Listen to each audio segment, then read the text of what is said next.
Welcome. I'm Kinetic Symphony. I hunt down and report on mysterious and weird true stories, from glitches to the paranormal. This is my monthly compendium for the month of July 2021. Case file number 172, written by Q Biohazard.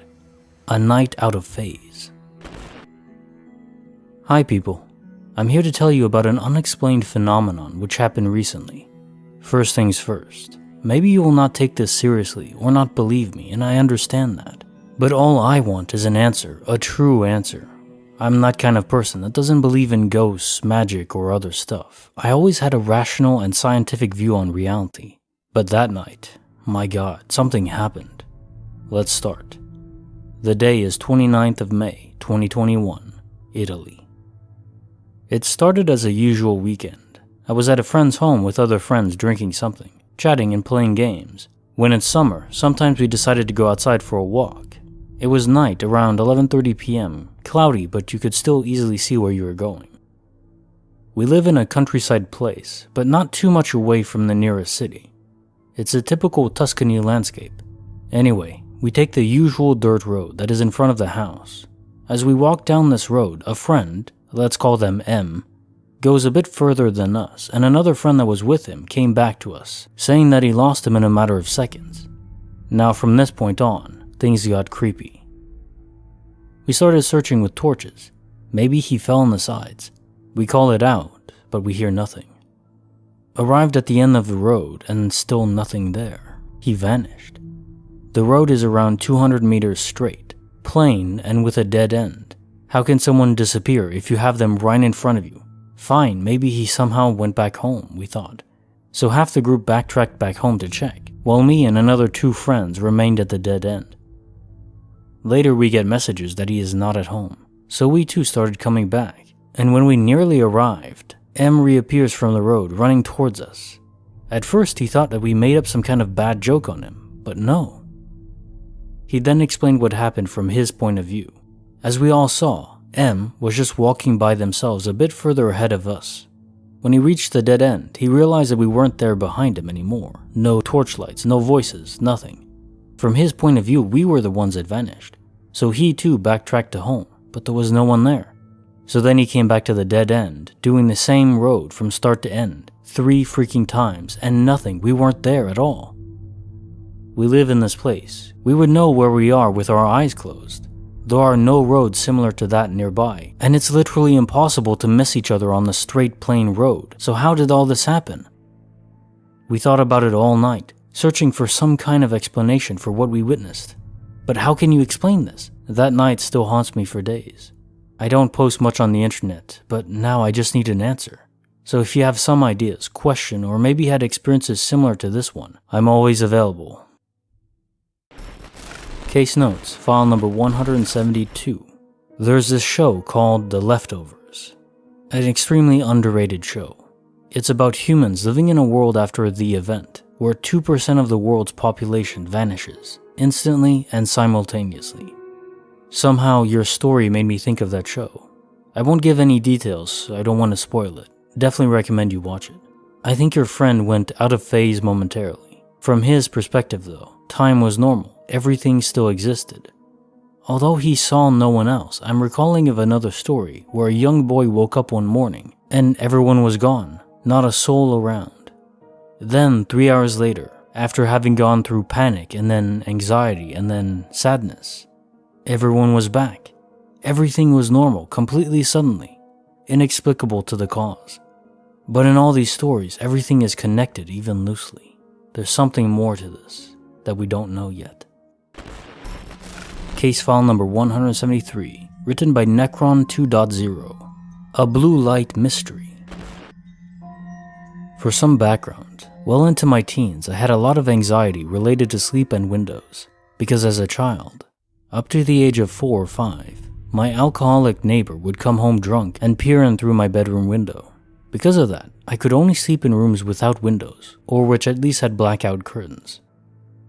Likely because of this, I had a night light in my room until I was around 6 or 7 years old. At some point, my mom replaced my old nightlight with one that did not have a conventional bulb. Instead, the whole thing just glowed, casting a bluish light. I hated the thing, to the point that I would rather sleep in complete darkness rather than have it plugged in. The blue light cast eerie shadows across the room. I took to hiding it, so my mom could not find it. On this one night, my mom had dressed herself for bed and put me to bed too just before heading off herself. This was our routine. My mom had just left, shutting off the lights as she went, and I had just rolled over. Because of my anxiety, it always took me a little while to get settled in and comfortable with my surroundings before I could actually fall asleep. Again, I just rolled over and was in the process of getting comfortable when I noticed my headboard was illuminated in blue light. At that point, I was annoyed. Stress that. Annoyed, not fearful or anxious. I rolled back over, prepared to jump out of bed and rip the nightlight out of the wall. I assumed my mom had somehow found it and plugged it in when I was not looking. But here's the thing. The glow was not from the nightlight. When I looked to where it should have been, it wasn't there. Instead, there was a ball of blue light bobbing up and down in the center of my room. It looked like a miniature blue sun, complete with a corona, but dim, maybe as bright as a cell phone screen. It was roughly the size of a softball. Now, up to the moment I saw the ball of light, my memories are crystal clear. My mom had just left the room. I had just rolled over and noticed the glow on my headboard, all within a minute, if that. I remember having one foot out of bed, getting ready to hit the floor. However, from the moment I saw the light, my memories become jumbled. The next thing I clearly remember was screaming my head off. Except I was in bed, tucked in, face down in my pillow. I had thought my mom would come in immediately. She had to have been right at the door, because she had just closed it. When she finally did come in, she had pillow lines on her face, and she looked barely awake. She said it was a dream, but to this day, I know it wasn't.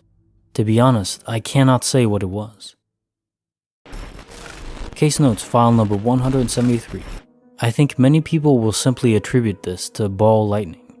And if one sticks to the world of the fully known, that's where minds stop pursuing other options.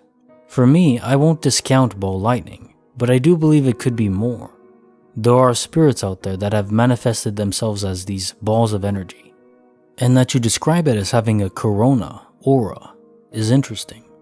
The reason I don't think it's ball lightning is that natural phenomena invokes itself not as a smooth sphere, but as a charged ball with arcing lightning around it. And even the very atmosphere around you would be charged. You would feel it. And then finally, it wouldn't explain your time skip. My guess, it was a spirit trying to make contact, but not understanding how. At least for now, perhaps. Case file number 174. Written by Screwpoo Loose. Our neighborhood gives off cryptic vibes. I recently moved into my first home out of college with my boyfriend. It seemed like a great neighborhood and the house was really nice. But then as soon as we started moving in, we got an uneasy feeling. Our neighbors would watch us as we moved in, but not in a normal way, if that makes sense. Like as soon as we started moving stuff, one of our neighbors would come out of their house, plant a chair on the lawn, and watch us. Even now, every time I glance at this particular neighbor's house, I see her peeking through the blinds watching me. She's not the only strange neighbor though. I've had multiple people from the neighborhood come up to me that I had never met, come up and ask me about my boyfriend's jobs. They already knew where he worked before we had any conversations with our neighbors. I had plans with friends for Independence Day, and as I was getting ready to pull out of the driveway, I see my neighbor suddenly standing outside my car window. He asked me, "Are you trying to leave?" I told him, "Yes, I'm going to a 4th of July party." And he said, "Well, we have the road blocked off, so you won't be able to leave." I said, "Well, my boyfriend is going to have to leave because he works tonight." And he said, "Well, I guess we can remove the roadblocks, but just so you know, we have a 4th of July party every year. And the roadblock isn't that big of a deal. And I don't know, this wasn't that weird. But as I was driving away, a kid threw a firecracker at my car. Just a bit odd. One night, about a month after we moved in, my friends and I were hanging out on my deck, having a few beers and talking. Then we heard sirens and saw an ambulance and police officers driving across the neighborhood, We weren't super concerned until they pulled up to one of our other neighbors' houses. The woman who lived there was on her porch, screaming and crying to the officers, sobbing, yelling, "I cut him down! I cut him down!" Then they loaded her husband's body into the ambulance while we watched. We learned later that he had tried to take his own life, and he did pass away. The wife of the man who had died was very strange as well. She would randomly, not extremely often, but enough for it to be a pattern, would wander out of her house late at night around the neighborhood. We learned from our one normal neighbor that her wanderings happened long before the husband had taken his life. Finally, we have odd happenings in our house sometimes, where the lights flicker, our smoke alarms randomly go off, and I've even woken up with scratches up and down my arms. One night, I was laying on the couch and had fallen asleep. I woke to the sound of someone in the kitchen, and in my sleepy state, I assumed it was my boyfriend. But then I called his name and I heard no answer. I called again and asked what he was doing, but then I looked in the kitchen and saw no one. Then, as soon as I looked, the deck light outside turned on. My boyfriend came out of our room and asked if I had heard someone in the kitchen too. I was creeped out, but I got up and went to the door by the deck to shut off the light. But when I did, I saw a neighbor on her own deck, standing perfectly still, staring at me. I was super spooked because it was late, like 2:30 a.m. at this point, and she was fully outside, posted and staring. She wasn't doing a task, wasn't smoking, nothing. Just standing and staring. I quickly shut off the light and then went around to all the doors to make sure they were locked. But when I got to the front door, it was unlocked and opened 3 inches, which makes no sense because we have a habit of shutting and locking the doors every time we come inside, whether night or day. I locked it and we looked around the house to make sure no one was in there. We slept in our own room with the door locked that night. I don't know what to make of our experiences at this point. Every neighbor mentioned in this post is a different neighbor, and the whole neighborhood just has an off vibe. My friends think, and I hate to think this, that my neighbors are somehow involved in all the strange occurrences in the house, and that they aren't necessarily watching me when they're staring, but rather watching all the entities or vibes or anything like that around the house. I really don't know. I can't help but feel uneasy, but any theories would be welcome to explain what the heck is going on. Has anyone else experienced something similar? Case notes, file number 174. This is very creepy, absolutely. Are the standard spirits or demons involved? I can't say for sure. What tips me to the side of this being almost a sort of cult in your neighborhood, or just a really odd or possibly dangerous group, is you woke up with scratches on your arms. Entities shouldn't be able to physically harm you in that way. Although why would any human do that either, I don't know. Others here have mentioned the people in your community might have been friends with the previous homeowners. They might have a key. I think it's sound advice to change your locks and get some security cameras. If anything, you'll be able to confirm what the issue is and then assess if it's something you can deal with. Everyone should feel safe in their own homes. Case file number 175, written by Insidious Expert. Hey, cool. Shades on my head. How the hell did they get there? I was ready to go lay down in my bed after a long day. I had gone out to dinner at 7 with some friends. My friend took a group photo. Then, after getting home, I hopped into my hot tub for 30 minutes because I'm sore from some intensive landscaping work. I got out, dried off, put on dry clothes, and then went to my bed. Right before I laid down, I scratched my head. There were sunglasses on my head. I'm legitimately confused as all hell right now, and it just doesn't feel right. I mentioned the group photo before because I did not have sunglasses on me at the time. It was dark out when I left, so I wouldn't have worn them after. Then I was in the hot tub, touched my head multiple times, had to pull my shirt off to get in, dried off with a towel afterwards, and put on a new shirt. I walked straight from the bathroom after changing, into my bedroom. What the hell? It just doesn't make sense. Case notes, file number 175. There was another commenter here mentioning, it's conceivable that you were just so tired you somehow didn't realize you put your shades on your head after getting out of the hot tub. But even when that tired, I don't think it's usual to do completely random acts. As you say, it was night. So why would you ever do that, even if you were just so tired you were on autopilot? That wouldn't be an act you would take on autopilot, at least not in my head. Personally, I like the theory that this was a restless spirit, only in the sense that he's lonely and tremendously bored. In that context, he'd just be messing with people's heads for fun. And let's all be perfectly frank, if we turned into generally undetectable spirits, we'd have some fun with that invisibility, wouldn't we? I know I would. I'd just do small pranks, saran wrap on the toilet, changing out whipped cream for mayo. Okay, maybe I am a little evil. Case file number 176, written by Snug666. Dishes, dishes, dishes. Now they're all clean. But that's not possible. This happened a few days ago. I decided to wait to post about it until he got home, for my safety, and to make sure I had a chance to talk to him first. I am an only child and I live at home with my parents. My mom is currently in a different state for work and has been for 10 weeks. On Friday at around 5 a.m., my dad left to go to his friend's house in New Hampshire to golf, and he got back Sunday afternoon. My dad and I share chores around the house while my mom is gone, and I am extremely weird with touching wet food or just old food in general. So my dad always rinses the dishes and then runs the dishwasher, and all I have to do is put them away. Our dishwasher automatically opens when it's finished cleaning.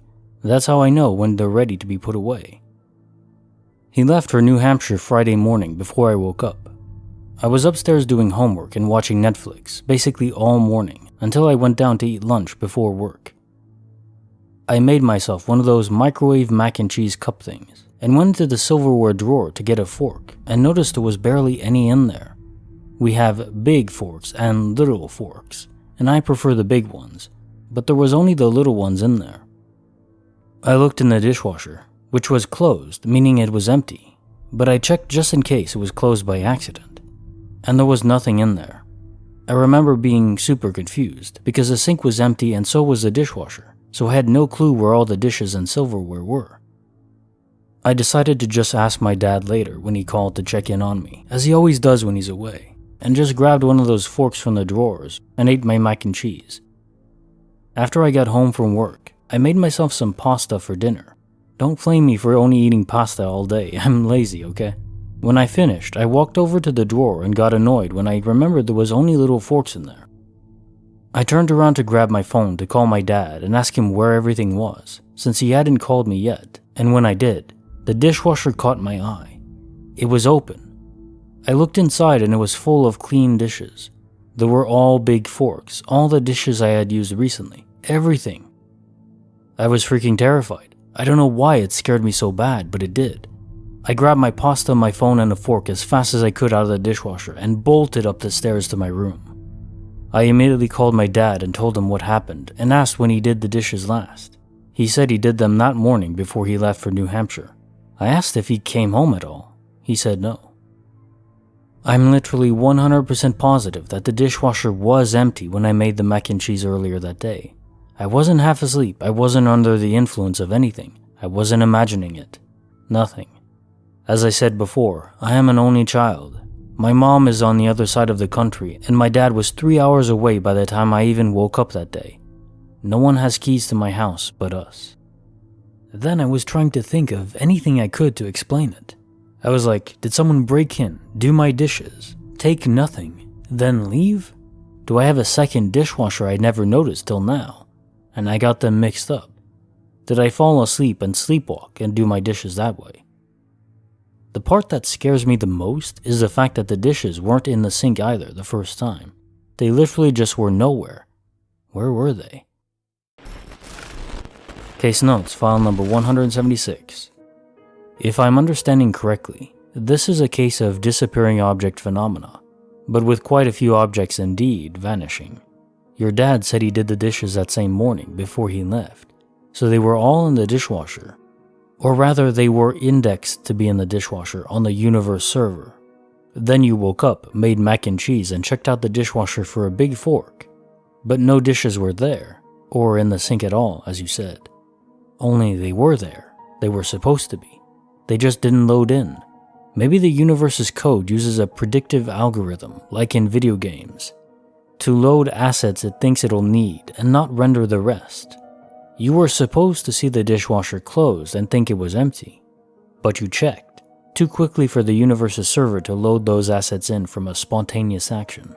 Then later on, it did load them in, and voila, clean dishes. Courtesy of your dad and a slow computer server. The freaky thing is just how much sense this makes, at least in my head. Case file number 177, written by Impossible Living 96. An abandoned hospital with a lesson strongly learned. I was a dumb as hell kid.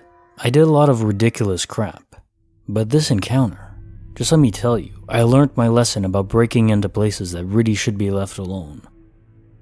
It was the middle of the summer. Me and my friends sat on a wooden fence smoking cigarettes, thinking about what the hell to do with ourselves. One of my friends suggested an abandoned hospital up the road from my house. We were unsure at first, as we'd heard a lot of stories from people who had previously went years ago, before it was boarded up again. After much discussion, we went. It was still boarded up with wood nailed to the windows. The doors were sealed shut, so there was no way we could have gotten in that way. We were going to walk away and just go home, but luckily, I remembered I had something at home that I could get the boards off with. As we climbed through the window, we finally got in. It was like going through a time warp. The place wasn't heavily damaged, and the interior looked like it was from the 60s or 70s. There were stale, bloody towels there too. It was eerie as hell. Anyways, we fooled around and freaked each other out for a few hours until we had to go. Before we left, we messed around with a fire extinguisher that had been left there. While everyone was in the center of the hospital, I stepped out for a breather in the hallway, with the same window we entered through. I was at the bottom of the hallway, and I saw a pale, slender figure in a blue hospital gown climb out of the window while looking at me. He looked tired and sick. I froze and screamed. I left as soon as it appeared. I will never forget how freaky it was. Case notes, file number 177. So that this figure was climbing out, not in, is a very interesting detail. Generally, spirits appear to be bound to areas that strongly impacted their lives. But the question is this a hard-coded rule, or more of a guideline or emotional tether? Not a actual rule of the universe, it's just something that they want to do generally. I'd guess that as spirits get older, process their fate and history more, they'd begin to wander further and further from their originating area. Makes me wonder if others in the town you lived in saw this figure too. I'd bet they have, and not just in that hospital. Case file number 178, written by Mr. Freak IT. My wholesome ghost story. So this happened to me back in 2017, when I was just about to turn 18. For a bit of context that will be important. I seem to have the same problem that a lot of men have, where I can't find something sometimes, even when it is right in front of my face. This deeply annoyed my mom, and any time that I would ask her to help me find something, and it would be in plain sight, she would pick it up and throw it at me. Not hard, just playfully, and roll her eyes really hard. Back to the day in question, my mom had just been pulled off of life support after being pronounced legally brain dead. The choice was up to me, and I knew that she wouldn't want a life like that. So, onto the evening of the day I had told the doctors to pull the plug, my uncle, who had come from another state to help me get affairs in order, had made scalloped potatoes for dinner. After we had finished eating, I went into the kitchen to put away the leftovers. I put the casserole dish they were made in on the stove and walked to the pantry to grab the cling wrap. I looked for a minute or two and could not find it. In my emotionally raw state, I began to lose my temper and loudly exclaimed, "Where the hell is it?" After a moment or two, I saw a swift blur of movement above my head as the cling wrap flew off the second to top shelf and hit me right in the face, but not very hard. It took me a moment to process what had happened. I stood there in complete shock, and then I kinda broke down in the middle of the kitchen. I had tried to think of anything it could have been, trying to convince myself it couldn't have been her, but I have come up empty. Case notes, file number 178. I am genuinely sorry for your loss. I can't imagine how I'd process losing my own mom. Anger would probably be involved too. Snapping at people or just things. I don't know if anything could help dissipate that negative flow of emotions more than a sense of closure. Not only knowing how the chapter on your mom's story ended, but that a sequel was launched and she wanted you to know that too, that she's okay. She's on another adventure for her, but she'll still toss you whatever you can't find in the nest, here and there. A beautiful thought. Case file number 179, written by V Commander V. Jinns aren't what most think they are. We call those entities in Islam and Arabic as jinn. They are basically ghosts, but they're not spirits or souls of dead people. I was always confused on how other people were scared of a soul of a dead person instead of a demon or something. They are different beings. Babies, children, and animals can see and feel them when they are not hiding themselves, and they can shapeshift like an illusion or something and change their voice, even give you dreams, usually nightmares. I remember 2 encounters I had with them. The first was when I was maybe 4 or something, with my 6-year-old brother. Our house was small. We were in the bedroom on the bed with our mother getting ready to sleep, and suddenly we heard marks, a sort of scraping sound. We looked up and saw a mark of 3 nails or 3 lines being made on the ceiling with the sound in tow. Our mother hugged us tightly. They continued about 7 centimeters, then stopped. You might say it's something on the roof, etc. Most if not all Arab houses are made with thick concrete or stone blocks which are filled, and the marks were made inside the home. The next day when my mother reported the encounter to our father, he said that a couple days ago he felt an urge to wake up from sleep at night, which he did, and he saw a small imp-like shadow that quickly darted out of the room as if floating super fast. The door was slightly ajar. For the next couple of months or years that we stayed in that house, I woke up to those marks in the ceiling every morning, and to this day my big brother and mother remember this event. Second encounter was in a new, bigger house. I was laying on my stomach watching TV at the bottom right edge of the bed, and the door was open to my right. In the corner of my eye, I saw a hairless, browless white person slowly sticking one of his eyes out to peek in the room. I turned my head just in time to look at him in the eyes. Then he pulled back super fast. I jumped out of bed and looked into the hallway immediately to see that no one was there. I went to my mom because she was the only white person in the house. She was quite far away in a room at the end of the hallway, ironing clothes, and I asked her, "Mom, were you spying on us?" She replied with, "No." I don't remember what she said exactly, but I knew my mother when she was lying.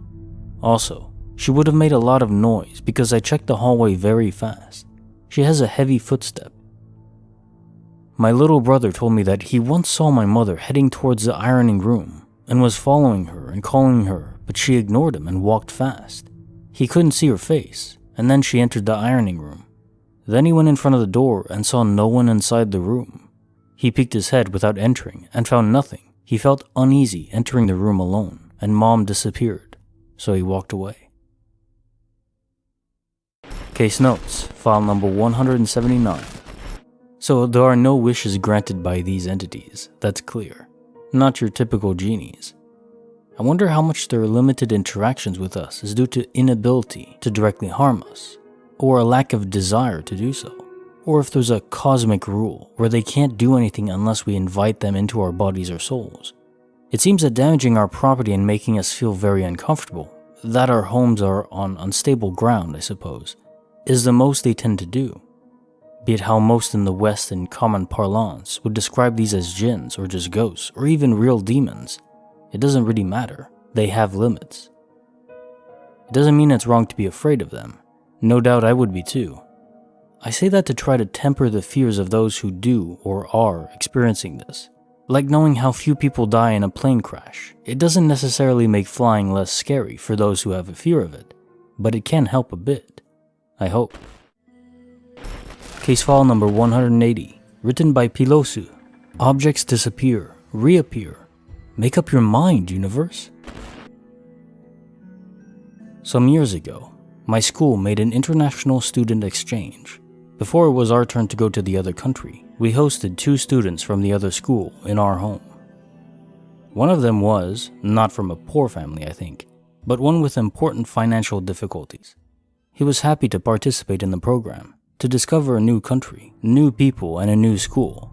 For the special occasion, his mother gave him sunglasses before his travel. It wasn't much, but for him it was an important gift his mother personally paid for him. He enjoyed a good stay in my country and made good memories here. The night before he left for his return, when he was packing his bags on his bed, he began to panic. He lost his sunglasses and didn't know where they were. We tried to search thoroughly all over the room. We even completely stripped his bed to see if they weren't stuck between the wall and the mattress, without success. We searched the rest of the house to see if he had strayed them outside the bedroom, with no more success. Next morning, he had no choice but to go to the airport for his departure. He was very sad and angry against himself because his mother paid for those sunglasses. He also said that he was feeling so stupid due to the fact that he had lost them. We made our goodbyes and he took the flight. Several weeks later, when my own mother was cleaning this room, she found those sunglasses on the bed. Considering we stripped this entire bed to look for them, there was no logical explanation as to how those sunglasses ended up on this very specific location. We thought before that they were lost forever. We sent the sunglasses by package to give them back to him. He was happy that we finally found them, but we are still utterly astonished by how we found them. Case notes, file number 180. So this glitch, the disappearing object phenomenon, is so common that it has its own subreddit now. It makes sense. It's the most common glitch I read and the only one I've personally experienced. I can't describe just how simultaneously silly and unsettling it is, because you know it's 100% impossible, but it's so small, either in how the object vanished or in where it reappears. The only mundane explanation is everyone is somehow perfectly being pranked by their relatives or something, but even that is not realistic. Especially not when objects disappear, often right in front of our eyes, as happened to me with a tennis ball. It really is like the universe processing unit simply loses track of that object, like a corrupted SSD or something, or whatever storage device they use in the real world. Are you ready for the red pill, Neo? I am. Case file number 181, written by some guy 2930. A smile you never want to see again in your life. When I was 14, I had a strange encounter that still puzzles me to this day. On the weekends, I'd sometimes go to my mother's place. My parents are divorced. The house she lived in was converted into several small apartments. It was a creepy old farmhouse. The house was at least 150, maybe 200 years old. My mom told me off and on about strange sounds she'd been hearing, seeing things in the corner of her eyes, feelings of being watched. This one particular evening when I spent the night, I brought my N64 because my mom would go to bed early and I'd still be up for a few more hours. I still remember to this day what game I was playing, WWF No Mercy. I was sitting Indian style on the floor playing story mode. I just finished a mission in the game and set down the controller to the left of me, behind me. Directly behind me was a recliner. I'll never forget what I saw next. I went to grab the controller and saw what appeared to be like a huff, like a horse next to the controller on the floor. Insects and blood was coming out of the sliver that separated the huff. I thought to myself, how freaking strange. I slowly glanced up and this demonic figure was staring back at me. It leaned towards me, its face got down on my face and grinned the most evil smile. The eyes black, face red, one-winged creature. Blood was dripping from its teeth. It was so surreal I immediately went into a panic attack and blacked out. I learned later that it was the fight or flight response. Several seconds later I came to. Laying on the floor, I could barely move. The demonic figure in the chair laughing. It was as if my fear and energy had been sucked dry from me. I lost all strength. I did all I could to crawl to my mom's room and wake her up. After I woke her up, we talked and she believed me. She told me that she too had seen the same thing earlier that week, but didn't want to scare me. I don't know what to make of it and still think of it to this day. I have no doubt demons and angels are real, and believe the last thing you ever want to encounter is a demon smiling in your face. I don't care if you believe me or not, but when two people see the same thing on two separate occasions, either we're both crazy, or something is or was wrong with that old farmhouse. My mom has thankfully moved since then, and we haven't encountered that thing again. Case notes, file number 181. Demons always shook me to my core, and yet similar to forces of nature, they have a strong allure to them, like a moth to a flame perhaps. I'm sure if I ever experienced what you did, an entity that evil smiling and laughing at me, I'd never want to experience it again. Can't say the thought hasn't occurred to me though, to know what it's like to at least see one. The same thing with tornadoes. I want to see one, but I know how reckless that is. I'm glad you're okay though. I think if it was a proper demon or a malevolent spirit, again, there are rules on what they can actually do to humans, at least without being invited in. A common theme in lore that evil has to be invited in across the threshold, and that can mean a physical home or our own bodies, I believe. Case file number 182, written by Jade96, The Glitch of a Birthday Stranger. I recently moved to this new town, and I don't know too many people here yet. It's really populated at times. I was at the grocery store since today is a Saturday and I was getting my weekly groceries. I was walking towards the counter going to join the line to cash out when I remembered I needed to get something else. So I walked back with my cart, and as I was going through this one aisle, there was a guy minding his own business. I got this sudden moving urge in my body to say something really specific to him that suddenly just popped into my mind, and so I said to him, "Happy birthday." I didn't even realize I had said it. I didn't know this guy, nor have I ever seen him before. He then turned towards me. And it turns out it was his birthday. He said thanks and looked confused, then started touching his back, thinking there was a note or something that I saw. But no. He then asked me how I knew it was his birthday. I told him I really don't know, and just walked off awkwardly. I just wanted to say, nothing about what he was doing was giving an "it's my birthday" message. He wasn't even shopping for cake or decorations. He was in the ketchup aisle, looking at one bottle as far as I remember. He wasn't dressed up either. Just normal Saturday morning clothes. That's all. I don't know what this is. Case notes, file number 182. And this man was a complete stranger. You never saw him before in high school, perhaps. Not sure how old he is, but that's a cute glitch, I'd say. I'd say more of an ability, though. Let's chalk it up to extreme intuitiveness. Maybe more than just knowing his birthday. Sometimes people require a little help or even acknowledgement to set their mind right. Maybe just you, a random person giving him the time of day, helped him along his path. If you're enjoying this video, consider giving it a like. Now on to the next story. Case file number 183, written by Chaos Breezy. Something is dangerous in those woods, and completely unknown. This was probably the first time I had an encounter. It happened a few years ago, and we still don't know what it was.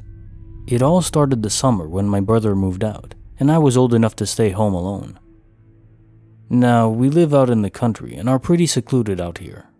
We only have like 5 neighbors.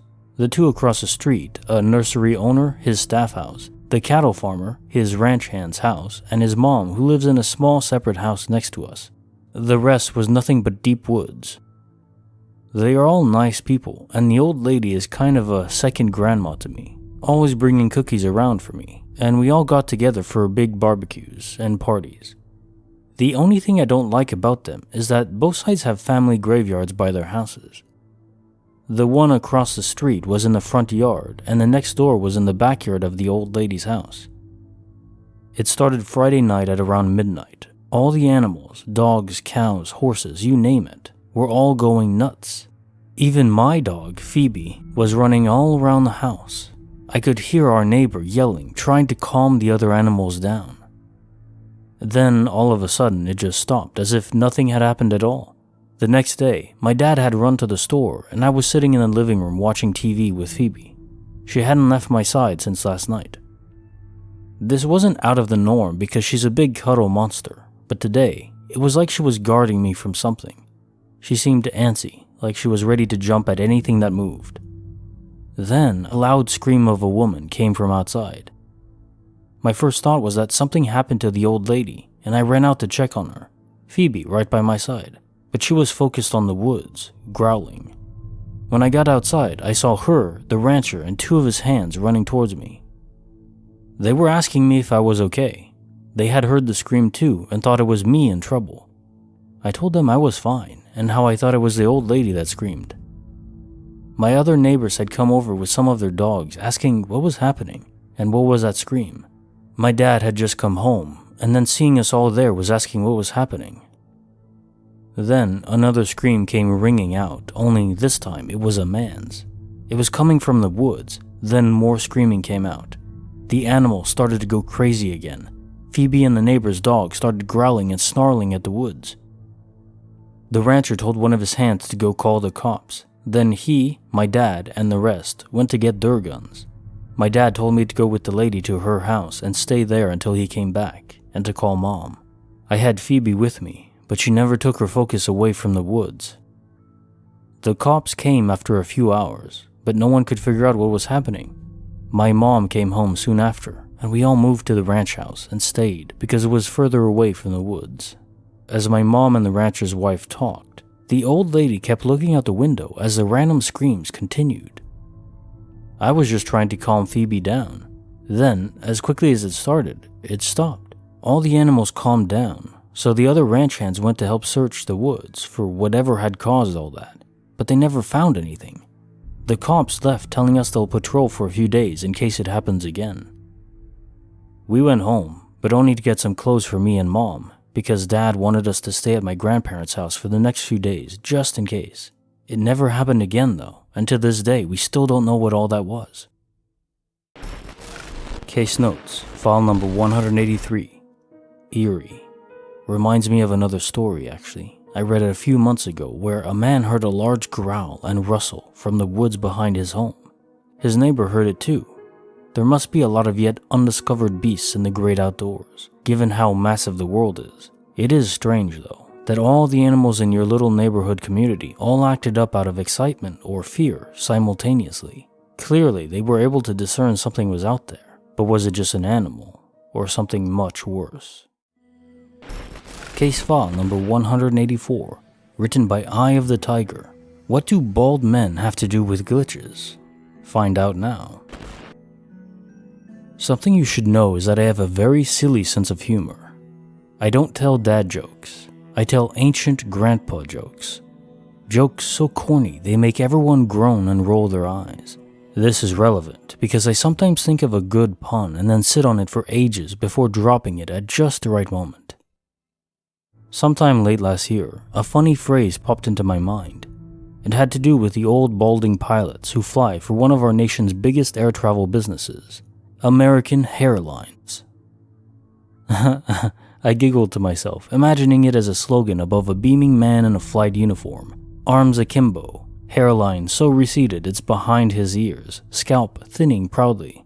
Later, I decided it would be funnier to have 3 old pilots standing together, all in various stages of male pattern baldness.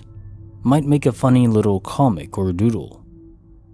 For some reason, that phrase kept coming back to my mind for months. American Airlines. I didn't think much of it since I'm always collecting and mulling over silly puns. Then I forgot about it for a bit. So imagine my surprise as I'm driving into the Chicago airport last week and see a giant billboard that says American Airlines with 3 balding men on it. It was an ad for hair restoration. This is in no way too strange to be a coincidence, but it's still strange. I had my whole life to think of that joke, and I just happened to think of it months before this ad campaign came out. It could very well have come to me at the exact same time as it came to the creator of that ad. I think of Russell Wallace, to whom the idea of natural selection came spontaneously in a fever dream, at the same time his friend Darwin was hard at work privately on the same idea. I think of how many people attest that they jumped out of bed suddenly the moment their family member on the opposite side of the country was in trouble.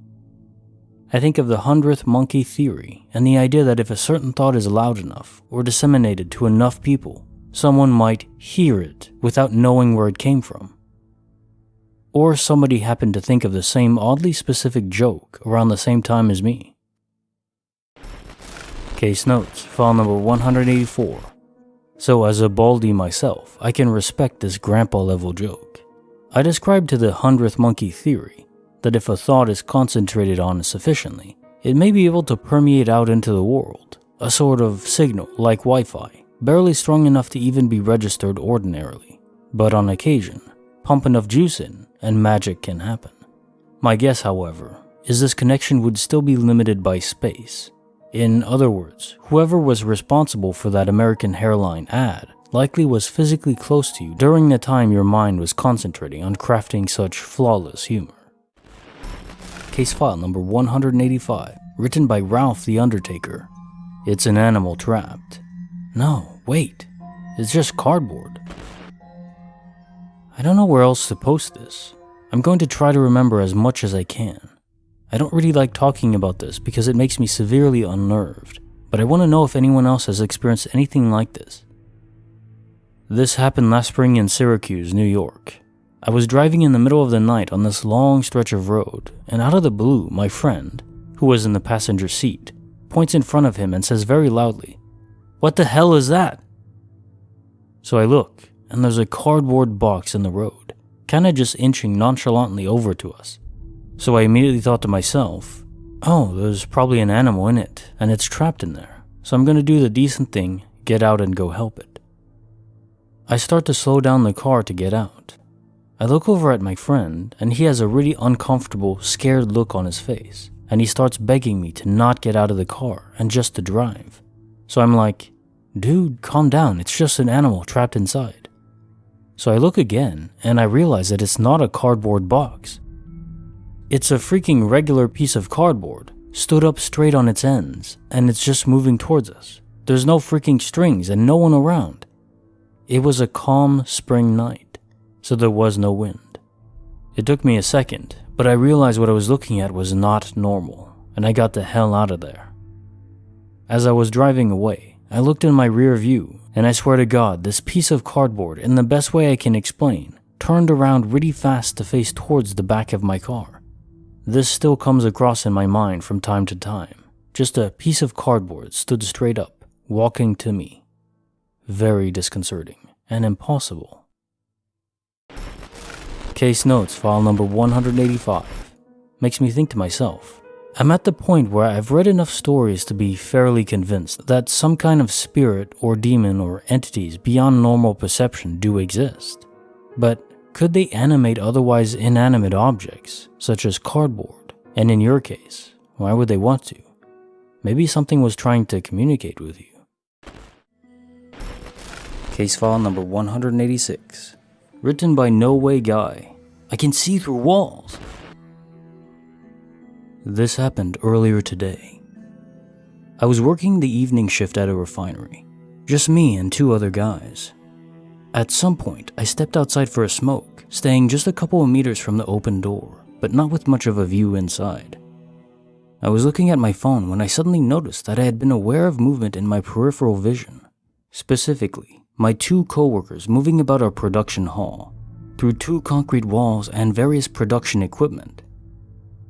I became aware because one of them was heading towards me and would pass the open door in 3, 2, 1. What the hell?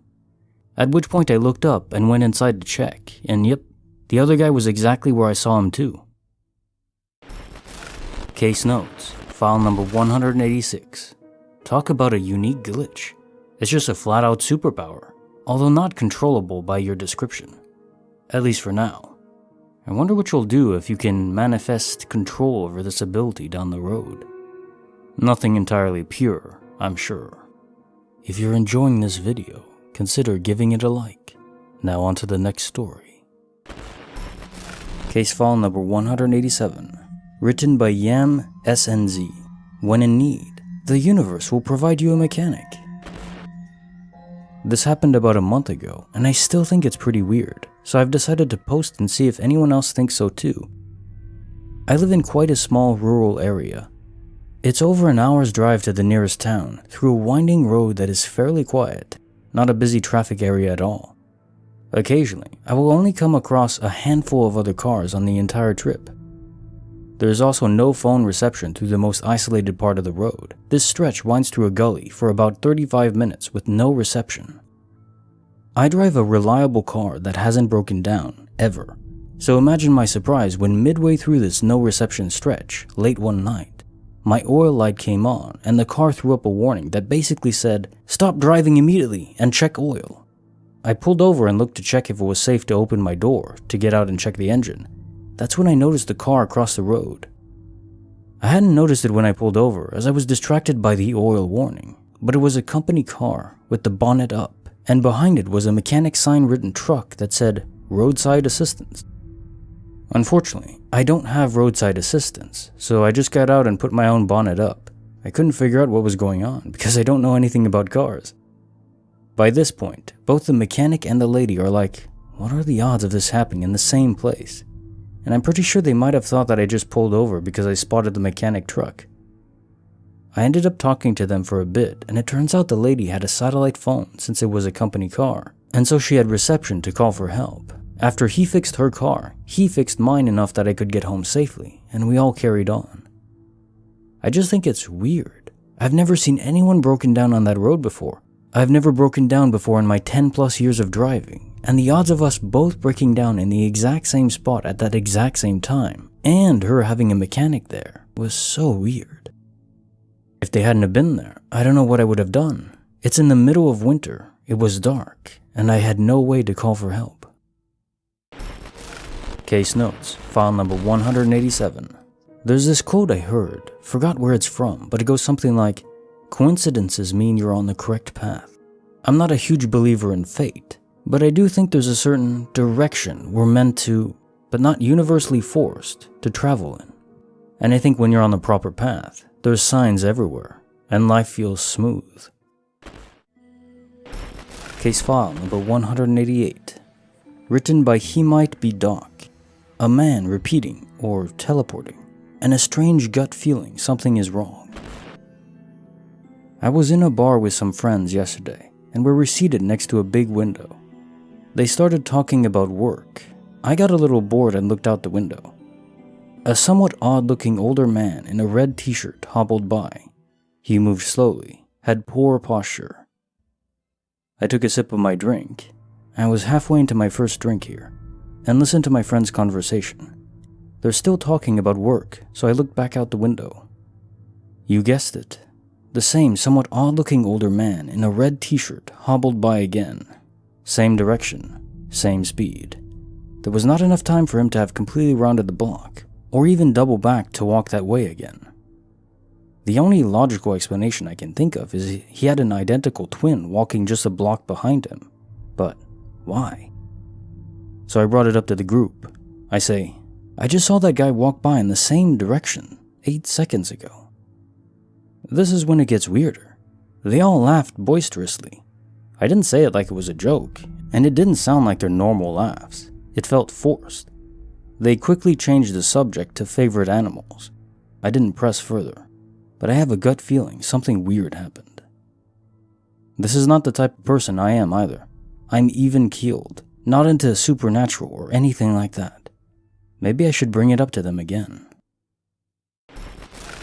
Case notes, file number 188.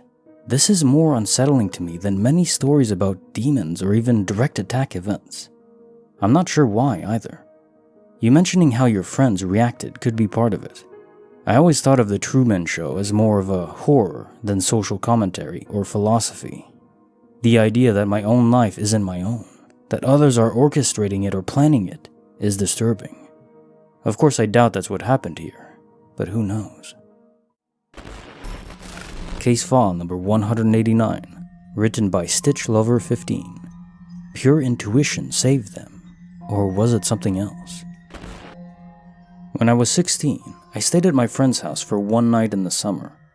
It wasn't unusual for me to spend the night at her house, and we would frequently walk a few blocks from her house to a Dairy Queen when I was there. As per usual, We were getting ready to leave, and her younger sister, about 6 years old, asked if she could come with us. We tell her she can, and the three of us head out to the garage to put our shoes on. All of a sudden, I get this strong, overwhelming feeling that I don't feel safe going. I was afraid. Call it a gut feeling, whatever. This was unusual because we had done this several times before, and I've never encountered any issues. I, discreetly, tell my friend that something feels off and I no longer want to go, trying not to scare her sister. She tries to brush it off and reassure me that we'll be just fine like always. After hesitating for a moment, I agree and we head out of the garage. As we are leaving, her older brother, who was responsible for all of us at the time, comes running out of the door to stop us and tell us he doesn't think we should go. By this time, I'm really shaken and no one could possibly convince me to go. We listen to her brother and agree to go back inside. The next day, my aunt, who knew I was with my friend and knew about our plans, called me to check on me. Turns out, there was an attempted kidnapping in the area that night, and she wanted to make sure it wasn't us. Something was clearly protecting us that night. It still gives me chills to think about it 10 years later. Case notes, file number 189. The usual suspect at play here, perhaps. A guardian angel is probable, but perhaps it was just your raw intuition, which is our subconscious brain processing thousands of times more information than our conscious mind could ever dream of. With all this information flowing around, it's conceivable there was some hint or pattern you had knowledge of regarding that specific Dairy Queen in your area. Maybe a news broadcast, maybe a friend mentioning something a year earlier. Anything like that. The impressive and unexplainable aspect, though, is the timing. Even if you somehow knew the area could be risky, how did your mind know that exactly that night, someone would be lurking about, stalking the area for prey?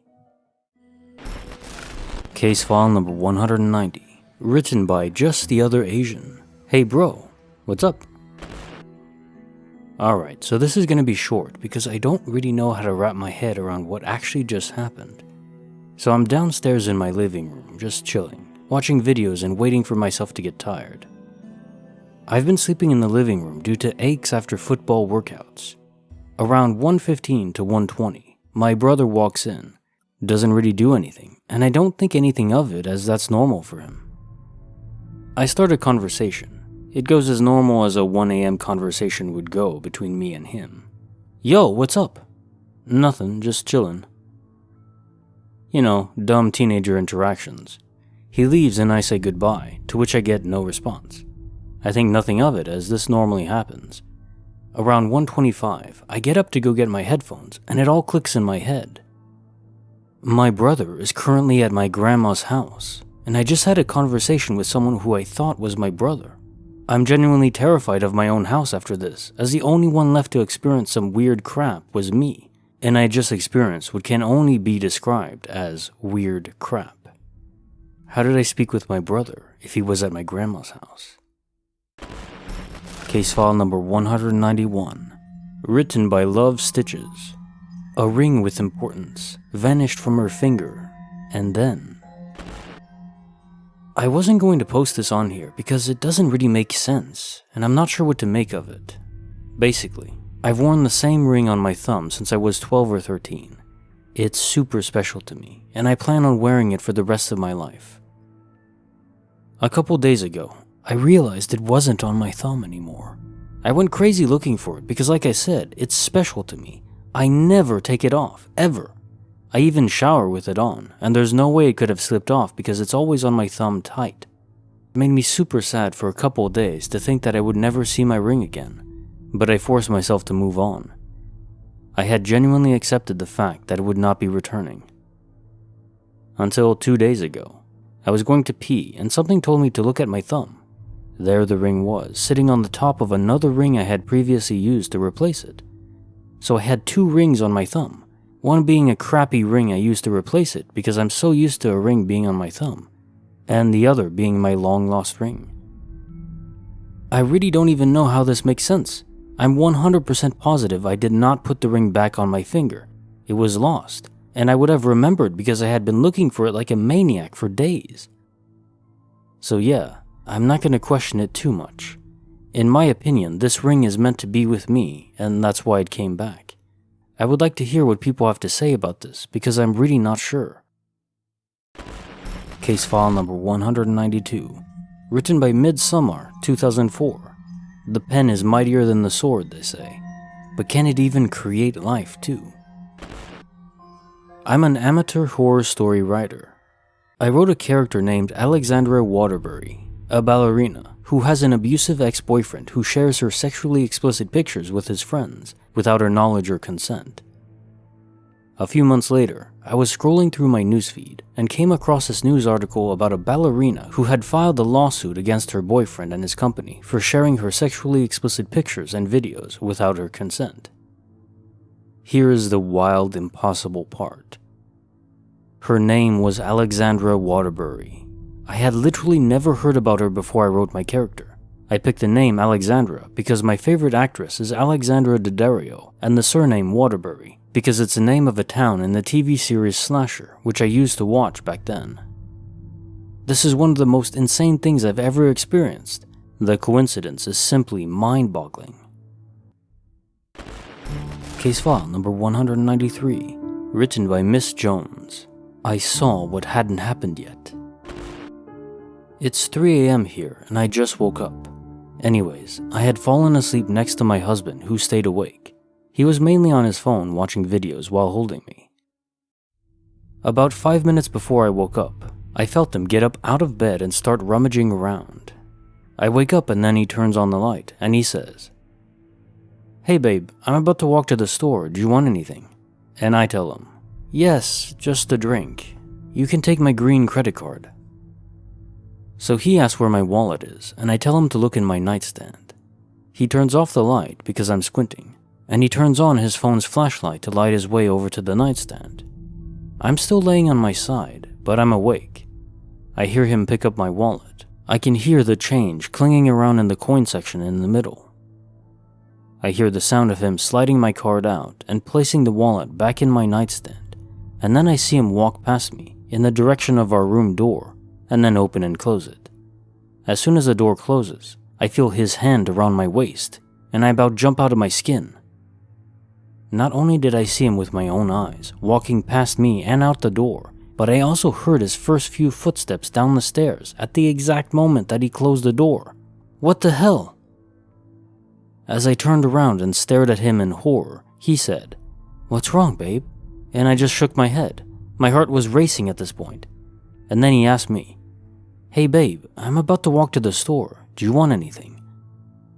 And he gets up out of bed, puts on the same clothes I saw him walk out in, and our conversation played out the same, except I'm sure my voice was quivering this time. I'm not sure what to make of this at all. My husband has about 10 different sweaters and jogger pants or sweats of his own, but he put on my burgundy sweater for the first time, and that's the same sweater I saw him walk out in. I'm so confused. Case file number 194, written by Popular Cartoonist 3. Just a house, but maybe it was never meant to be seen. So at the time, I was driving with my wife and her father. We were on roads we have been on many times before, and we sometimes looked out for empty houses to go do some ghost exploring. I was looking out the window. It was sunny when I spotted this big white house right in the middle of a field. I had never seen it before, but it was there. I saw it was empty. We were not driving too fast. I said to my wife, "Look, an empty house." I pointed, but she missed it and said, "Oh no, I missed it. Where was it?" I told her. It didn't sound familiar to her, and she knows the area we live in well. Anyway, we drove back sometime later, about a week maybe, and the house was gone. And I mean completely gone. It was not torn down or demolished or anything. It was simply gone. Vanished from the earth. I was in shock. I told her specifically where to drive because I could remember its exact location, but it was not there. There was nothing around the house, no trees, bushes, or anything. It was there on the field before, and now it's gone. We have been back many times, but it's still not there. It's like it never was, but my wife remembers me telling her about it, so it wasn't a daydream. To say the least, it scares me a little. Has something like this happened to any of you? Please let me know. Case file number 195, written by Pro Wesu. It's just an accent, but she never had one. In the grand scheme of glitches, this is a little on the mundane side. Not too long ago, I got a CTR VCR combo to watch old tapes on. My mom heard and asked me to bring it over so she and my dad could rewatch their wedding tape. I take it over and we pop it in. It was very cute and wholesome. One thing that threw us all off was my mother's very noticeable southern accent. My mom was not born in the South, nor has she ever been to the South. She has lived in California her entire life. Hell, she was the one who brought it up first. We were maybe a minute in and had to pause. We thought that maybe she was just joking at the time and doing a silly voice. But no, it continued for the entirety of the tape from the wedding itself to a bit of them hanging out post-wedding. She called my grandmother and asked if she ever had an accent, and my grandma's response, "No, why would you?" Which I mean, yeah, fair, weird question to ask. My dad thinks it's hilarious because he has zero recollection of her ever speaking like that. Edit. Wanted to address some common comments and questions. Firstly, while there was some video artifacting, the tape itself was in pretty good condition, and the audio quality was generally fine. The wedding took place in the early 90s. I do appreciate people mentioning that in some parts of California, southern accents aren't that uncommon. Last bit that I want to mention is that she wasn't drunk for the first 2/3 of the tape. The tape begins before the ceremony, and while my mom isn't opposed to partying, she didn't pregame her wedding. Case file number 196, written by SexyMillen77. A car crash with witnesses that never happened. We have a home near the coast where we go as a family every summer. I have a group of friends there with the same conditions. 2 of our friends moved away, brothers, yet they still come over here every morning till midnight. Last night around 12 a.m. we were hanging around the pool as usual. The brothers had to go because their cab came. They went to the road and got in the cab. Now the road opens to a more busy road and it can be seen from where we are sitting. 10 to 15 seconds passed and we were casually talking. Suddenly, we heard one of the loudest tire noises possible, followed by a crashing sound. 3 of us ran to the fences to see the roads, and it was them. A cab was crushed to the wall severely, and another car was there, as the security who saw the crash said. We immediately ran to the road to see. Nothing. The road was empty, no cars or humans at all. The other 2 friends stayed where we were, and they called them after the noise to find out if they're okay, but they don't know what we're talking about. We tried to find the security guard, but couldn't find him either. 3 of us saw a car crash that apparently never happened. I'm honestly so confused. Edit. Just to clarify, we were 5 people remaining at the pool. 3 of us ran to see, and the other 2 stayed and called. Edit 2. After reading a comment, I decided it would have been better to say that both brothers got sick today. Update. We talked. 3 of us who saw, and unsaw, the crash still remember exactly how it happened, but the brothers still don't know what we're talking about. Weird, inexplicable stuff. Case file number 197, written by Catching Starlight. She knew what she saw, and then it was gone. By far the creepiest thing I've ever experienced. Earlier in the week, I, female 17, was driving to my significant other's house. I make this drive a lot, and nothing weird has ever happened. I see up ahead on the road, there are 2 police cars in the middle of the road with a stopped car with their hazards on, and the police and the driver were all standing outside the car talking. There were about 5 cars ahead of me, and we did as we should and got over to give them some room. I lost sight of them for a fraction of a second as we got over, and when they should have come in sight again, they were just gone. No police cars, no stopped cars, no one on the road. There weren't even any cars near that side of the road. It just made no sense, and I have no logical explanation. I know it wasn't just me, because the 5 other cars pulled to the side too, and all looked equally as confused. I don't know, man. Creepy. Case file number 198. Written by NG Benji 2000. How did that dude inhabit two places at once? This was about 3 years ago, but me and my mate, both of us 18 at the time, were just leaving the common room in school to go to a lesson. On the way out of the common room, we walked past this lad in the year below who went to my primary school and was going into the common room as we were leaving. I mentioned the primary school part because this is a person I couldn't have mistaken for someone else due to me knowing who he was. I wasn't friends with him, but I've known who he is for at least 10 years prior to this. Now, my school wasn't one big building. It had a walkway separating different ends of the school, and it was about a minimum 5-minute walk from one end to the other, depending on how fast you go. We get to the other end and go inside, just as a few classes are finishing up and students are leaving. We're walking past a lesson that had just finished, and we see the same guy who had walked past us into the common room over 5 minutes before, leaving this classroom as if he had been in a lesson the whole time. Me and my mate both immediately clocked this and said, "What the hell?" But we still can't explain it to this day. He didn't turn around after we saw him go into the common room and then overtake us on the walkway, which we would have noticed, to go sit in a classroom for a minute before the lesson ended. Also, the common room is a place you go to on your breaks or free periods, so for him to be walking into the common room means he was already coming from a lesson which had finished, so he wouldn't turn around to go back to it. If you're enjoying this video, consider giving it a like. Now on to the next story. Case file number 199, written by Highway Unicorn 21. A vision of a distinctive woman. Yesterday I was on the bus listening to music in my headphones, just looking around. I saw this woman sitting 3 rows ahead of me, facing me, and I remember thinking she looked like one actress from my country, but then realizing it was not her, just similar features and hairstyle. She was wearing a green dress with some flowers.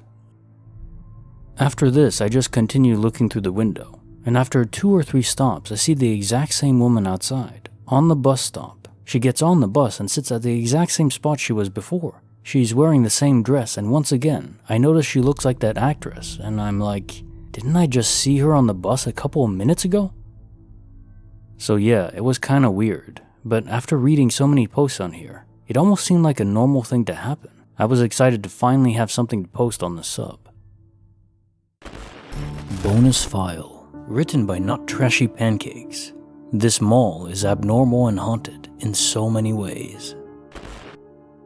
So I live in the country, northern Texas, and go to this basically abandoned mall, except for 3 stores still open.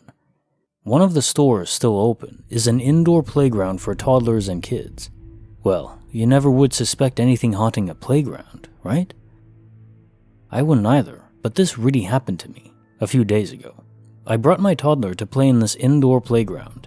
The kind that has slides, jump houses, arcade games, that kind of place. We were the only ones in the store. We were going through this maze and going up this slide, when all of a sudden, I heard 2 ladies yelling loudly on the slide. It sounded like a really loud argument, so loud that I took my babies out of the slide. I then investigated the area and found that absolutely no one was around at all. Then I went down the slide, and there was a rattling noise right in the back of me as I went down. It felt like it was following me, and I would stop in the middle of the slide to investigate, and it would continue to rattle like it had a consciousness. I then heard another voice right behind me, loud. I turned around, and no one was there. I didn't say any of this to my daughters, but then my eldest, 3 years old, had started freaking out and said she felt like something was following her, and said she thinks something is there and it's mad. I wanted to make sure it wasn't just my imagination, so I put my fears to the side and really investigated the slides. I really tried to confront whatever was there. I don't know what is there, but from my and my daughter's experience, it was paranormal. Sometime this week, I will bring my husband there and have him see for himself. He is super skeptical and doesn't believe in this stuff, so I'll give an update soon. Also, if anyone else is interested in investigating, let me know. I want to prove that I'm not crazy and that there is really something there. Bonus viewer submission. written by said Shadowhawk. All about a relic and wielding power. I have a lot of incredible stories, and am a practitioner of sorcery, as crazy as it sounds. I've always explained my experiences as a result of being broken via child abuse, and that, somehow, created the perfect circumstances for magic to occur. However, as much as it seems unlikely, I'm science-minded and always test things using the scientific method. This story is one experience I've yet to find a meaning to, which clearly has meaning somewhere. At some point in high school, around sophomore year, I was in my angsty goth phase. I still am, and wanted nothing to do with anything that didn't align with that aesthetic. My dad used to host an auction at our family reunions for funding, and would often travel to New York to get unique items for the family to auction over. We had hit a rough patch, and he was trying to make up for it when he came home from a trip by allowing me to first pick out the jewelry he had purchased. I went and had a look and was mostly disinterested, as it was all gaudy and not my style. He sent me back, and I remember selecting a 2-pack chain to give to a boy I liked who was a fan, and a Surf's Up, the movie, bracelet. He sent me back down as my selection wasn't sufficient enough for him. I begrudgingly looked again and picked out a gaudy necklace that I still have, and it has grown on me. There were a lot of replica jewelry pieces. Just as I had seen every piece, I reached down and find a necklace that doesn't quite fit in. It's a necklace with a bunch of small skull heads as beads and a larger wooden skull, hand-carved, as the amulet. Obviously, it was right up my alley. It had a strange carving on the back that resembled an upside-down wishbone and had a distinct smoky sweet smell. I wore it every single day. As I wore it, strange things would happen. It seemed as if anything negative I would say happened. It happened enough to be past coincidence, and other peers took notice. There are a lot of stories, but to save time, I'll tell the most crucial one. I was on the bus and a bunch of kids were calling me a witch. One of my friends who was younger was an atheist who defended me against the mob of kids. He asked me to tell him something that would happen to him so I could get everyone off my back. I told him that he would get off the bus and trip down the steps and bust his leg. I was strategically specific. As the ride went on, we had forgotten our conversation, being fickle teens. His stop came up. He turned to say goodbye to me and turned to walk down the steps of the bus. He tripped. He fell. He busted his leg. As he bent down in pain, he looked back at me through the bus window. He pointed at me with terror in his eyes and screamed, "Witch!" It felt like everything was frozen, and I began to contemplate the dangers of this new power. Flash forward. It's summertime, and I'm with my dad and his Christian family at Ripley's Believe It or Not Museum in Gatlinburg, Tennessee. A young cousin around 7 is with us, and as we walk by a case designated to ancient indigenous and African relics, he tugs at me and starts freaking out. I'm slightly annoyed, but I do oblige as he pulls me closer to the display. In the case at this museum is the very same necklace I was wearing around my neck. There it was being called an ancient healing necklace, but that's BS. I could not believe it. I felt like I would faint. Then I decided not to alert the adults or staff, as they may have assumed I had stolen it. It was exactly the same. 2 necklaces in the case showed the front and back of the necklace, which even bore the same wishbone-like sigil. I regret now not alerting staff, because imagine the publicity would have gotten. My dad never remembered purchasing the necklace. Do you think magic could be a gift of controlling glitches? Case file number 200, written by It's the Leviathan. They appeared from floor 4 to floor 2 without using the elevator. So, I work in a large building doing server maintenance. We, Team A, do repairs with parts we pick up in kits put together by another team, Team B. I got done with one of my runs on floor 4 and went into the elevator room to go down to floor 2. Outside the elevator room, I passed 2 employees from Team B that I recognized because I see them often. They were just standing there by one of their carts, talking. I went in, called the elevator. It was already on 4, so it just opened right up. Then I went down to floor 2. This is the only elevator on this side of the building, by the way. I get to floor 2, leave the elevator, and as I approach the door to leave the elevator room, The same 2 employees from floor 4 opened the door and pulled their big car through the door and head to the elevator. There is no physical way they could have made it several rooms away to the stairs, brought their cart down that many stairs, and made it back to the elevator room before me, and all that without even breaking a sweat. I told another coworker who said the same thing happened to her a few days ago, and there's been other strange things happening here to me and other people too. This place is whack. Update. The elevator story happened last week, but yesterday we had a fire alarm/drill and had to evacuate the front lawn for a bit.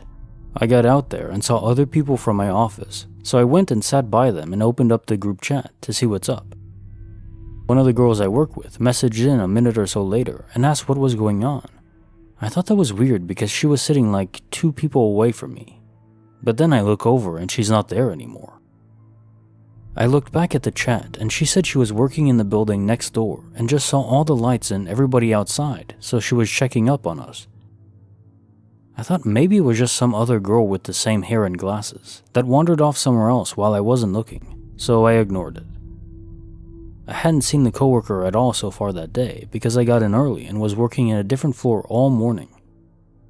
But when we got the all clear and got back into the office, I saw her and she was wearing the same clothes I saw her wearing out on the lawn earlier, so there's no way I could have known how she was dressed.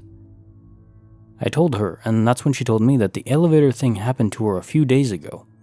Another girl I work with messaged the chat a couple weeks ago asking if anyone else was in the floor or area she was working in, and nobody was. She said that she heard someone behind her run past really fast with really loud steps, and she didn't know of anybody else nearby and didn't find anybody. And then a couple hours later, she said that the lights on the floor flickered and her music changed to a song that wasn't on our playlist, and it happened to be Tiptoe Through the Tulips, so she was thoroughly freaked out for the day. I've only been working here for a little over a month, but at this rate, I'm expecting lots more to come. Case file number 201. Written by N.C. Fecho. Her phone disappears and a deal is struck. So my adult daughter and I had a falling out. She had been staying here and left on kind of bad terms. I had to call the police. We're all good now though. I was home alone and she had been sitting on the couch. I got up and dropped my phone. I heard it fall on the floor and knew where it was, worst case under the couch a bit, but it had landed right in front of the couch. I didn't look for it because I was focused on something else. I had found a favorite book of poetry from my childhood, not a kid's book, but one that my friend and a teacher had given me that he had written. He was part of my gifted class stuff. I decided to go out in my hammock in the yard and read it. I found a poem that just fits my feelings, so I decided to be kind of crappy and write out this poem on Facebook. I know, petty, but I was in my feelings. So I went to get my phone and was not on the floor. I looked all over the place for it, under the couch, in my robe, all of it. Eventually I was like, okay, I get it. I will go back to my book and read and not be petty, but I want my phone back. Yes, I said all of this out loud. So I go back out, relax, finish my book, and go about my day. The phone is still nagging at me, so I'm looking around again, demanding my phone back. Well, that went nowhere. So I decided to make a deal. I said, okay, you can keep my phone for the night, but I need it by 11 a.m. when I'm ready to leave for work. I went on about the day, went to bed. Now mind you, I looked everywhere. In my car 3 times, floors, under the seats, in my phone holder. I took my computer around the house, called myself on Facebook, in the house, out of the house, in the car. Nowhere. Does not exist. Next morning, casually looking for the phone, I look in the car one more time. Screw it, I had said until 11 a.m. I went back in, did morning stuff, needed to go to the Quickie Mart across the street, so I drove over.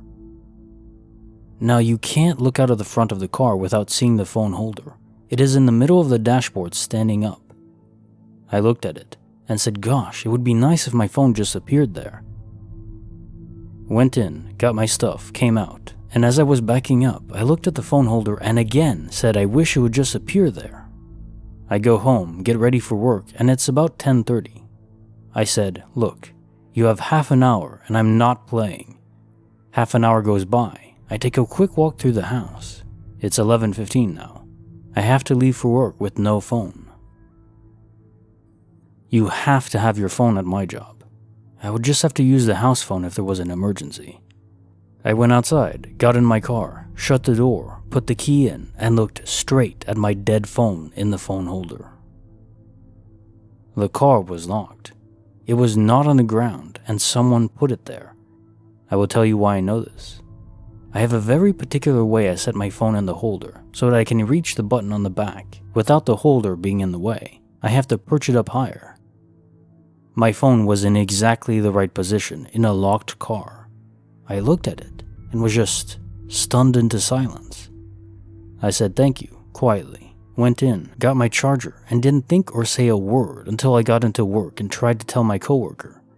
But she got creeped out and didn't want to talk about it. So, that is my story. And yes, before anyone asks, my carbon monoxide detector works just fine. I just happen to live in a haunted house, I guess, or a vortex. Both are possible. Bonus file, written by Haunted Roommate.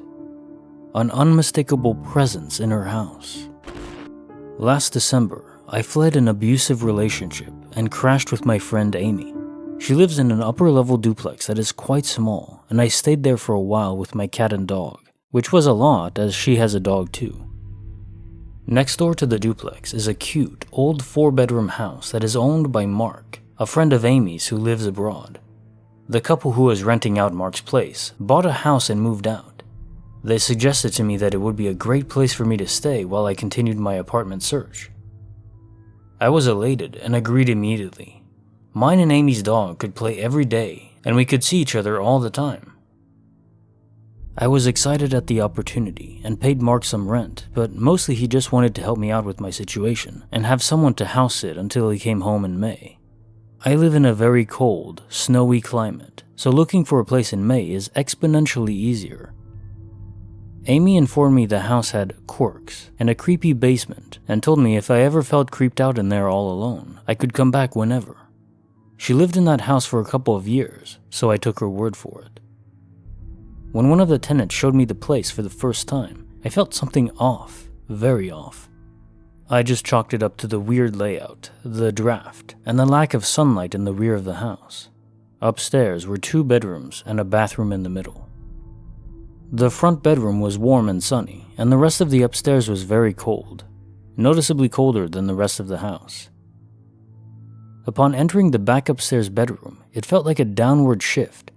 Like the energy in that room felt so strange, and I felt like I wasn't wanted in there, so I barely looked around and just closed the door behind me. The first couple of weeks, nothing much happened, but I never felt at ease. I felt like I was being watched. I wrote it off as being easily spooked in a large house, and it was my first time living alone. I started having trouble sleeping, despite my room, the upstairs front bedroom, being the only room in the house where I did feel at ease. One night I decided to smoke, to relax, and watch a movie in the living room, kinda late at night. I fell asleep on the couch and woke up to what I swore was someone running up the stairs and then slamming the back bedroom door. My dog looked startled too and ran upstairs and started growling at the closed door. No one was in there. I decided to lay off the herb, but some nights after that I heard footsteps pacing the back room. The next thing that started happening was while I was in the bathtub in the upstairs bathroom.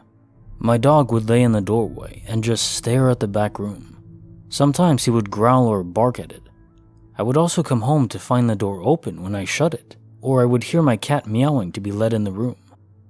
On a couple of occasions, I found my cat shut in the room. Also around this time, my bath towel went missing and I looked everywhere for it. It began to take a toll on me, and I would wake up almost every night to my dog whining between 3 to 4 in the morning. I always felt like I was being watched and the house felt so heavy. I told Amy about all this, and she confessed to me that she had some weird experiences in the house when she lived there as well. Her bedroom was the back room, and a couple of times she woke up in a semi-dream state to a man at the end of her bed and began talking to it. She then woke up for real and saw a text from her roommate asking who she was talking to. She would also see things moving out of the corner of her eye, hear footsteps, and feel like she was being watched. She told me of an instance of seeing footsteps in the snow going from the back door to the middle of the lawn and then disappearing. One day I was in the living room, hearing footsteps, and just felt so overwhelmed by the presence that I was crying and decided to have a go talking to it. I said, "Hey, I know this is your house too. I'm leaving in a month. I've been through so much pain in these past few months. Please, just leave me alone. Please let me know you've heard me." Then the door upstairs slammed, and that was the last I heard for a while. My nightmare stopped. I started sleeping through the night and I felt less of the presence. One night I was hanging out with Amy in her backyard with our dogs and her downstairs neighbor, Sam, to celebrate my finding an apartment. I went back to my house for some beers and to grab a sweater. I went running up the stairs, and standing there at the top was an opaque, black silhouette. I couldn't make out any features, but it was as real as a person standing there. I screamed and ran back down and turned on the stairway light, only to find no one was there and the back room open. Finally, my move-out date had arrived, and I felt so relieved to feel absolutely nothing in my new apartment. I went back to the house one last time to check and see if I forgot anything, and there, right in the middle of the floor of the back room, was my bath towel, still slightly damp as if it had just been used. Funny prank, ghost. I have not been back since.